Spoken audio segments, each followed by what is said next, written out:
आणि त्या संदर्भात देऊ का सोडून नाही चर्चा सुरू झाली चर्चा social सुरू media हो. वर. विरोधी पण टीका करतात अरे दानसूर लागते दानसूर लागतो मला कोणी विचारित नाही घंट्या माया जातीतले लोक त्यांना वाटतं आपण काही करू शकत नाहीत ना.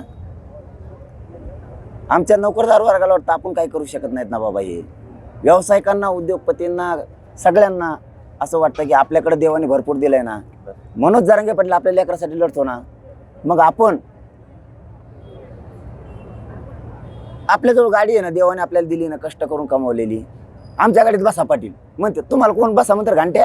तुम्हाला कोणी मोजितही करावं, तुम्हाला इचेरी सुद्धा नाही, सायका सुद्धा द्याय ना कोणी. माझ्या जातीचे लोक येतात, इंडिका आली बसा, पूजा करायची, नवी गाडी घेतली बसा. सायकलीचं पूजा करून घेतल्यात माझ्या कोण? शाळेचं पूजा करून घेतात लोक. नवी गाडी आणली की त्याने आणली, ती मला बाबा मी कष्ट केलेलं आहे, माझ्या गाडीत बसा. मला येऊन दे इकडं. बसलो, त्यात काय काम्या घेतली का मग एक. अरे तुम्ही काही करून मी कमी होणार आहे का? माझा समाज मला जीव लावतो राव. तुमच्यासारखे मला पैसे कमायचे नाहीत, तुमच्यासारखे मला पद मागायचे नाहीत, तुम्हाला जीव लावित नाहीत लोक. मी माझ्या समाजासाठी पैसे नाही मागत, पद नाही मागत. माझा समाज माझ्यावरती जीव लावतोय कारण मी त्या समाजाच्या लेकरासाठी जीवपणाला लावलाय.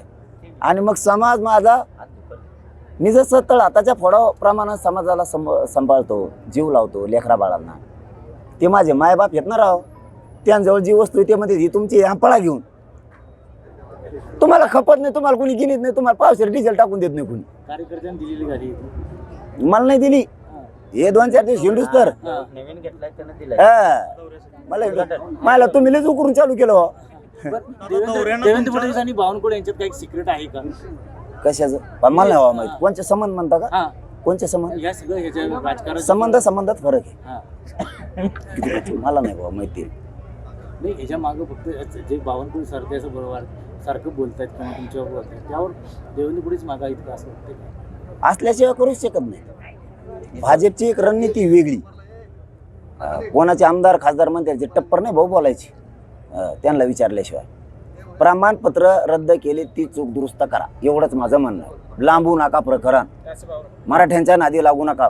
मराठी पेटलेत, पश्चिम महाराष्ट्रातले मराठी कधीच पेटत नाहीत. जागे झाले तसे खरबडून ते ना का महाराष्ट्र ढवळून काढलाय. आता असली लाटू सळी मा फेस पडाय फोन उचलू पोरायचं आमच्या. कुणी म्हणतं आम्हाला बैठका द्या. आपल्या इकडं गावा घ्यायच्या. मुंबईवाले म्हणतात आमच्याकडे कधी आहे? रायगडहून फोन चालू झालेत. अमरावती जळगाव इकडून तिकडून सगळे फोन सुरू झाले जातात. यवतमाळपासूनचे मराठवाड्यात एवढाच यातला ते म्हणते तुम्ही माघारी का येणार आहे? तुम्हाला अर्ध्या सोडून देऊ की. इतका पश्चिम महाराष्ट्र पेटलाय भयानक. नवी क्रांती करायच्या तयारीत आता पश्चिम महाराष्ट्रातला मराठा उभा राहिला. नवी क्रांती करायची.